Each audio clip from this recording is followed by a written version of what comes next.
La première étape sera de s'imprégner des lieux, en visitant Paris, et plus particulièrement Notre-Dame, en compagnie déjà de Menken et Schwartz, qui seront chargés de l'ambiance musicale.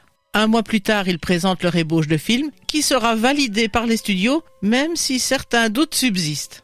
Ah bon, pourquoi y avait-il des doutes ? Avec le bossu de Notre-Dame, Disney s'écarte des scénarios classiques et les dirigeants n'étaient pas sûrs qu'il conviendrait à un film d'animation. L'idée générale était de faire de Quasimodo le personnage central de l'histoire et celui-ci n'a a priori pas la figure d'un héros. Non seulement il est laid et difforme, mais le livre le présente comme une sorte de brute, presque un animal. Il est vrai qu'il n'est pas le premier héros chez Disney à souffrir de laideur, la Bête l'avait précédé. Mais dans ce dernier cas, l'histoire lui offrait des perspectives heureuses, et ce n'était pas le cas de Quasimodo. Et pourtant, malgré son aspect physique, il fallait le rendre sympathique aux petits comme aux grands. Oui, d'ailleurs, comment ont-ils réussi cette prouesse ? Tout d'abord, il était essentiel de conserver à Quasimodo son aspect physique décrit par Victor Hugo.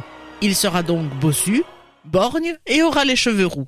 Mais les réalisateurs ont pensé qu'enfermé, seul dans son clocher, il devait vivre dans un monde imaginaire qui donne du charme à son environnement lugubre. Un monde imaginaire loin des méchancetés du monde. C'est ainsi qu'ils ont pensé un Quasimodo doux, naïf, gentil, vulnérable aussi. Cela fait de lui un personnage attachant qui inspire plus la sympathie que la frayeur. Mais ce qui participe aussi à ce sentiment de sympathie, c'est le long prologue qui nous conte l'histoire du personnage. Oui, d'ailleurs, la chanson d'introduction, c'est aussi une caractéristique des films de cette période.